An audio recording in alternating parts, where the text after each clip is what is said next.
Kamus Besar Bahasa Indonesia, kata alam memiliki arti segala yang ada di langit dan di bumi, seperti bumi, bintang, dan kekuatan. Sedangkan kata semesta berarti seluruh, segenap, semuanya, semua yang ada di alam tidak dapat lepas dari takdirnya masing-masing, seluruh dunia universal.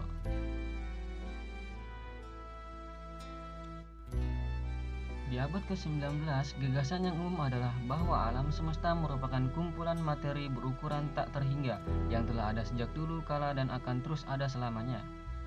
Dan inilah kisah awal penciptaan alam semesta dan segala isinya menurut Islam. Suatu hari Sayyidina Ali karamallahu wajhahu misan dan menantu Nabi suci sallallahu alaihi wasallam bertanya, "Wahai Nabi Muhammad, kedua orang tuaku akan menjadi jaminanku. Mohon katakan padaku apa yang diciptakan Allah Ta'ala sebelum semua makhluk diciptakan." Beliau menjawab, "Sesungguhnya sebelum Rabbmu menciptakan lainnya, dia menciptakan dari nurnya nur Nabimu." Di hadis yang lain yang diriwayatkan dari Abdur Razak radhiyallahu ta'ala anhu yang diterimanya dari Jabir radhiyallahu ta'ala bahwa Jabir pernah bertanya kepada Rasulullah sallallahu alaihi wasallam, "Ya Rasulullah, beritahukanlah kepadaku apakah yang mula-mula sekali Allah jadikan?" Beliau menjawab, "Sesungguhnya sebelum Rabbmu menciptakan lainnya, dia menciptakan dari nurnya nur Nabimu." Nur Muhammad itu sudah ada sebelum adanya segala sesuatu di alam ini. Nur Muhammad dianugerahi 7 lautan: laut ilmu, laut latif, laut pikir, laut sabar, laut akal, laut rahman, dan laut cahaya. Dia kemudian membagi nur ini menjadi 4 bagian. Dari bagian pertama dia menciptakan pena, dari bagian kedua Lauhul Mahfuz, dari bagian ketiga Arsy. Kini telah diketahui bahwa ketika Allah menciptakan Lauhul Mahfuz dan pena, pada pena itu terdapat 100 simpul. Jarak antara kedua simpul adalah sejauh 2 tahun perjalanan. Allah kemudian memerintahkan pena untuk menulis dan pena bertanya, "Ya Allah, apa yang harus saya tulis?" Allah berfirman, "Tulislah, La ilaha illallah Muhammadar Rasulullah." Atas itu pena berseru, "Oh, betapa sebuah nama yang indah, agung Muhammad itu, bahwa dia disebut bersama asmamu yang suci, ya Allah."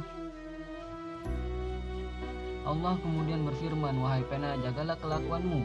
Nama ini adalah nama kekasihku. Dari nurnya aku menciptakan Arsy dan pena dan Lauhul Mahfuz. Kamu juga ciptakan dari nurnya. Jika bukan karena dia, aku tidak akan menciptakan apapun." Ketika Allah Subhanahu wa Ta'ala telah mengatakan kalimat tersebut, pena itu terbelah 2 karena takutnya kepada Allah dan tempat dari mana kata-katanya tadi keluar menjadi tertutup atau terhalang, sehingga sampai dengan hari ini ujungnya tetap terbelah 2 dan tersumbat, sehingga dia tidak menulis sebagai tanda dari rasa ilahiyah yang agung. Kemudian Allah memerintahkan pena untuk menulis. "Apa yang harus saya tulis, ya Allah?" bertanya pena. Kemudian Rabb Alamin berkata, "Tulislah semua yang akan terjadi sampai hari pengadilan." Berkata pena, "Ya Allah, apa yang harus saya mulai?" Berfirman Allah, "Kamu harus memulai dengan kata-kata ini, Bismillahirrahmanirrahim." Dengan rasa hormat dan takut yang sempurna, kemudian pena bersiap untuk menulis kata-kata itu pada kitab Lauh al-Mahfuz, dan dia menyelesaikan tulisan itu dalam kurun waktu 700 tahun. Ketika pena telah menulis kata-kata itu, Allah Subhanahu wa Ta'ala berfirman, "Telah memakan 700 tahun untuk kamu menulis 3 namaku, nama keagunganku, kasih sayangku, dan empatiku. 3 kata-kata yang penuh barokah ini saya buat sebagai sebuah hadiah bagi umat kekasihku, yaitu Muhammad. Dengan keagunganku, aku berjanji bahwa bila mana abdi manapun dari umat ini menyebutkan kata Bismillah dengan niat yang murni, aku akan menulis 700 tahun pahala yang tak terhitung untuk abdi tadi, dan 700 tahun dosa akan aku hapuskan. Selanjutnya bagian keempat dari nur itu aku bagi lagi menjadi 4 bagian. Dari bagian pertama aku ciptakan malaikat penyangga singgasana hamalat al-ars. Dari bagian kedua aku telah ciptakan kursi majelis ilahiyah, langit atas yang menyangga singgasana ilahiyah ars. Dari bagian ketiga aku ciptakan seluruh malaikat makhluk langit lainnya. Kemudian bagian keempat aku bagi lagi menjadi 4 bagian. Bagian pertama aku membuat semua langit, bagian kedua aku membuat bumi, dan bagian ketiga aku membuat jin dan api, serta bagian keempat aku bagi lagi menjadi 4 bagian. Bagian pertama aku membuat cahaya yang menyoroti muka kaum beriman. Bagian kedua aku membuat cahaya di dalam jantung mereka, merendamnya dengan ilmu ilahiyah. Bagian ketiga, cahaya bagi lidah mereka yang adalah cahaya tauhid, Allahu ahad. Dan dari bagian keempat aku membuat berbagai cahaya dari ruh Muhammad sallallahu alaihi wasallam. Ruh yang cantik ini diciptakan 360.000 tahun sebelum penciptaan dunia ini, dan itu dibentuk sangat paling cantik dan dibuat dari bahan yang tak terbandingkan. Kepalanya dibuat dari petunjuk, lehernya dibuat dari kerendahan hati, matanya dari kesederhanaan dan kejujuran, dahinya dari kedekatan kepada Allah Subhanahu wa Ta'ala, mulutnya dari kesabaran, lidahnya dari kesungguhan, pipinya dari cinta dan kehati-hatian, perutnya dari tirokat terhadap makanan dan hal-hal keduniaan.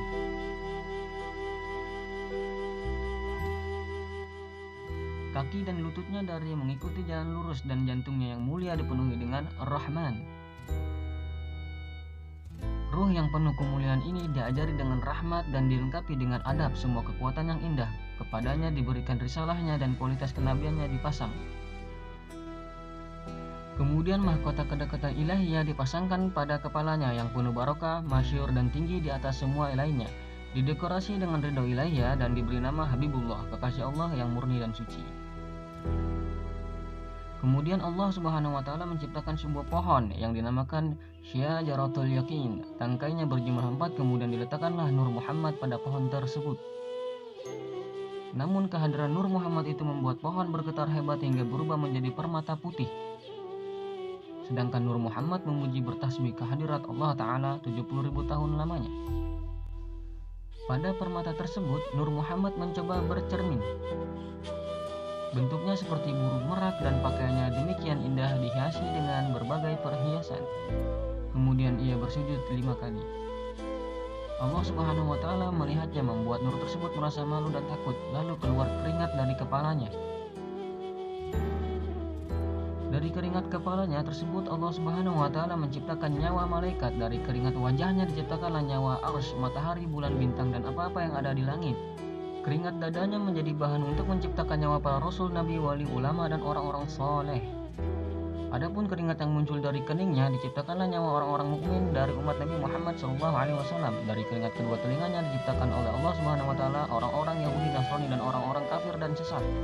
Sedangkan keringat kakinya diantaranya menjadi isi bumi.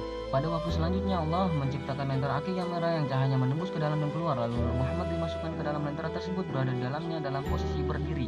Sementara nyawa-nyawa yang sudah tercipta berada di luar, seluruhnya membaca subhanallah walhamdulillah wa la ilaha illallah Allahu akbar 1000 tahun lamanya. Nyawa-nyawa itu diperintahkan Allah Subhanahu wa Ta'ala untuk melihat ke diri Nur Muhammad SAW. Nyawa yang berhasil melihat kepala Nur Muhammad, maka ia akan ditakdirkan menjadi pemimpin atau penguasa. Siapa yang melihat